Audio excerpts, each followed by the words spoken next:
और मैंने एक फ़ोन कॉल नैब को की और देखें अगले दिन शहबाज शरीफ गिरफ्तार हो गया। इसको कहते हैं वफादारी। स्टेट का दौरा होगा यानी सऊदी अरब का, तो वहाँ पर ले जाएंगे ताकि आप देख सकें कि वहाँ पर सारे के सारे अहकामात कैसे माने जाते हैं। प्राइम मिनिस्टर साहब ने मुझे कहा था कि मोहम्मद बिन सलमान वो जो कहता है किसी को, उसका कोई भी जो है वो सरकारी डिपार्टमेंट उसको वो नहीं करता।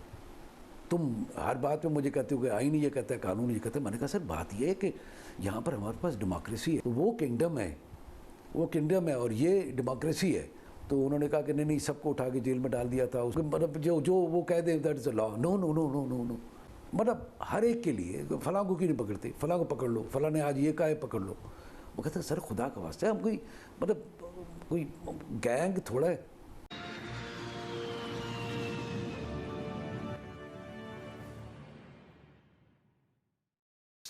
नमस्कार फ्रेंड्स, भारत टीवी के इस वीडियो में आपका स्वागत है।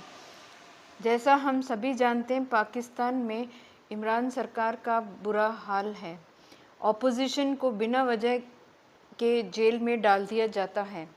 एक रिटायर्ड ईमानदार FIA यानी फेडरल इन्वेस्टिगेशन एजेंसी के चीफ बशीर मेमन ने बताया कि ऑपोजिशन लीडर मरियम नवाज़ पर एक दहशतगर्दी का केस बना और उसे जेल में डालने को कहा गया, जिसका कसूर सिर्फ यह था कि एक स्पीच देना। उन्होंने यह भी बताया कि इमरान कहते हैं कि जैसे सऊदी के प्रिंस की बात बिना सवाल के मानी जाती है, इसी तरीके से बशीर मेमन भी सब इसी तरीके से माने।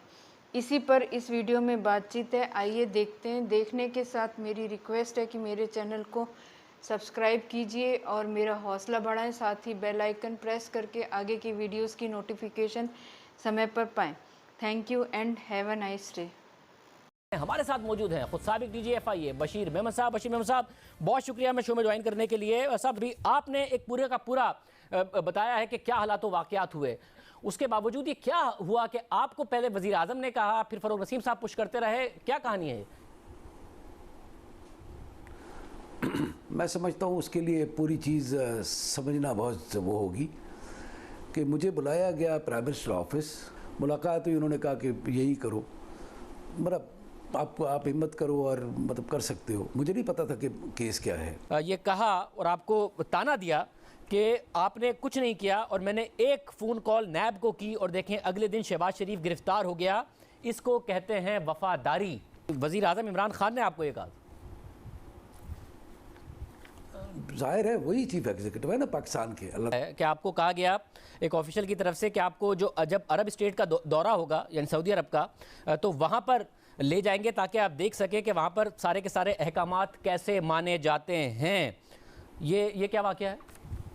प्राइम मिनिस्टर साहब ने मुझे कहा था कि मोहम्मद बिन सलमान वो जो कहता है किसी को, उसका कोई भी जो है वो सरकारी डिपार्टमेंट उसको वो नहीं करता।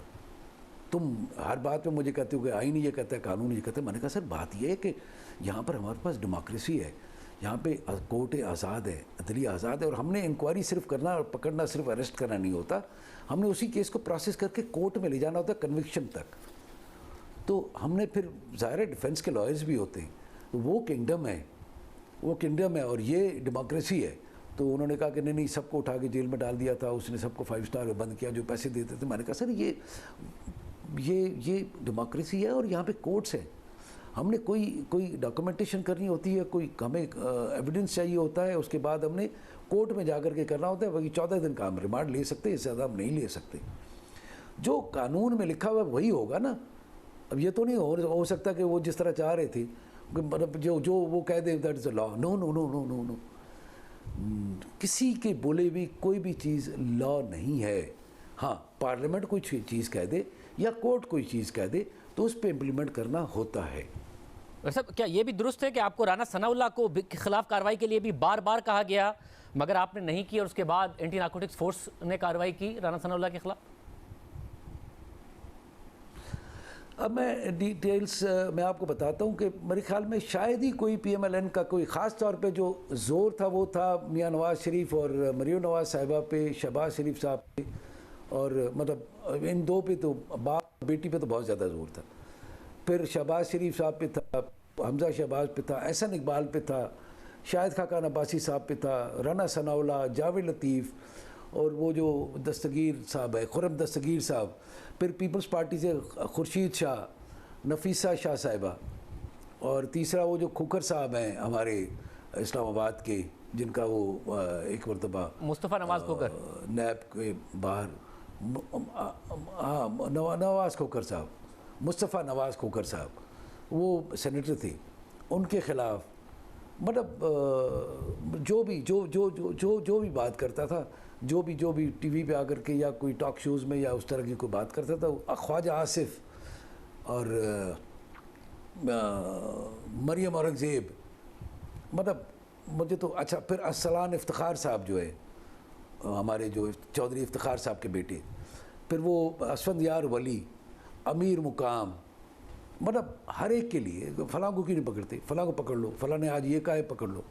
वो कहते हैं सर खुदा का वास्ता है, हम कोई मतलब कोई गैंग थोड़ा है, FIA is not a gang कि आप जाएं और जाकर के बंदे को तंबू करके। हमने एक कानूनी प्रोसीजर अपनाना पड़ता है, कोई एविडेंस हो, कोई शिकायत हो, फिर उसके बंदे को इंक्वायरी करेंगे, फिर उस बंदे को FIR करेंगे, फिर पकड़ेंगे, पकड़ के उसका रिमांड लेंगे और फिर कोर्ट में उसको साबित करेंगे, कन्विक्ट करवाएंगे इंशाल्लाह। लेकिन कोई हो भी तो ना, मतलब इनका जो था हर चीज़ पे मतलब अपोजिशन को मतलब छोड़ना नहीं है। अब वो ये समझते हैं कि नहीं अभी फ़िलहाल वो कहते हैं ना कि फ़िलहाल तो पकड़ लो, उसके बाद देख लेंगे। ये नहीं होता, आप नहीं कर सकते। जिस तरह वो मरियम नवाज़ साहिबा के लिए भी कह रहे थे ना, फ़िलहाल तो पकड़ लो ना, कि जज को टेरराइज़ कर दिया उन्होंने प्रेस कॉन्फ्रेंस करके। अच्छा, वो जज वो मरम फात हो गए, और जो जज साहब थे अरशद मलिक साहब, वो टेरराइज़ हो गए, अरशद मलिक साहब वो टेरराइज़ हो गए, और वो टेरराइज़ हो गया, तो इसलिए ये टेररिज्म का पर्चा बनता है। ये वज़ीर आज़म ने कहा आपसे, ये टेररिज्म कैसे बन गया खुदा का?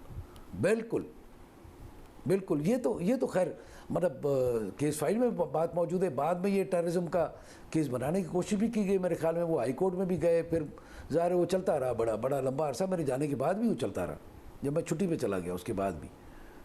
तो मतलब लेकिन कुछ होता तो ये कोई टेररिज्म थोड़ा है कि कोई प्रेस कॉन्फ्रेंस कर दे।